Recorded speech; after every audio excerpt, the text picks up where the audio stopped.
Une circulation des personnes réglementée la nuit, mais avec de nombreuses dérogations possibles. Christophe Lee, bonsoir. Bonsoir.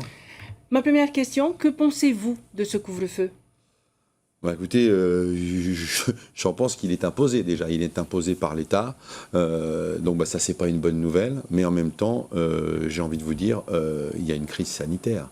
Puisqu'on est passé à quelques centaines maintenant de cas par jour. Et qu'on voit bien que l'épidémie est là et qu'elle est ultra virulente. Et que malheureusement, je crains que dans les semaines qui viennent, ça continue à s'accentuer.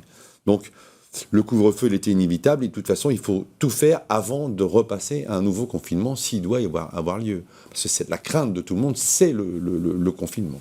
Justement, que demandez-vous aux autorités pour soutenir les entreprises en difficulté ? Alors, vous l'avez vu, les entreprises les plus impactées, ce sont déjà tous les restaurants. On a vu le président des restaurateurs s'exprimer. Voilà, c'est les conséquences de l'augmentation du nombre de cas sanitaires.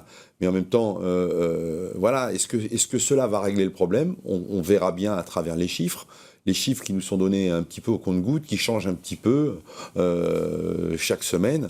Toujours est-il que ce que j'avais dit sur ce plateau il y a déjà quelques mois de cela est arrivé, puisque maintenant on est en plein dedans, je dirais, en plein dans la tempête. Et maintenant, il faut plus se poser la question de savoir s'il faut sauver le tourisme, s'il faut se poser la question de c'est comment on va sauver l'économie polynésienne. Donc, et là, c'est une autre affaire, puisque non seulement vous avez les restaurants le soir qui vont être impactés, tous les gens de la restauration, vous avez maintenant les gens qui ont beaucoup d'absentéisme dans les entreprises sont désorganisées, et donc voilà, vous avez des cas de Covid, vous avez des cas contacts, tout ça, il faut gérer les emplois du temps des uns et des autres, ça devient très très compliqué pour les entreprises. Et cette situation pour vous ne semble pas s'arranger, ne va pas s'arranger. Plus le nombre de cas va augmenter en Polynésie française, plus l'économie va être impactée, c'est ça qu'il faut que les gens comprennent. Mais malheureusement, il faut prendre des mesures pour diminuer le nombre de cas et surtout pour éviter l'afflux au centre hospitalier. Et ce couvre-feu, pour vous, c'est pas une réponse du tout Si, c'est une réponse. Mais en même temps, il faut que ça soit aménagé pour les gens. Alors, on a été un peu rassurés, puisqu'il faut savoir que les chefs d'entreprise vont pouvoir faire des dérogations, des fiches de transport pour le personnel qu'ils vont signer. Donc, que les gens soient rassurés. Ceux qui se lèvent à 4 h du matin vont pouvoir aller travailler. Et après 21 h, ils pourraient rentrer chez eux. Il faudra juste faire une attestation qui, d'ailleurs, est en ligne sur le site de la CPME. Mais malgré tout ça, il faut savoir d'où on vient. Maintenant, de plus en plus, on monte dans les mesures qui vont être contraignantes en fonction du nombre de cas qui augmentent. Donc effectivement, il faut tout faire pour maîtriser la propagation du virus en Polynésie française. Pour le moment, les gestes barrières, c'est... Pour l'instant, les gestes de barrière, on le voit, ne suffisent pas. Puisque quand même les Polynésiens respectent en grande majorité. Alors effectivement, on va, je l'espère, avoir des résultats avec ce couvre-feu. C'est ça qu'on va attendre, c'est ça qu'on va observer. Puisque pendant ce temps-là, les entreprises, elles vont souffrir.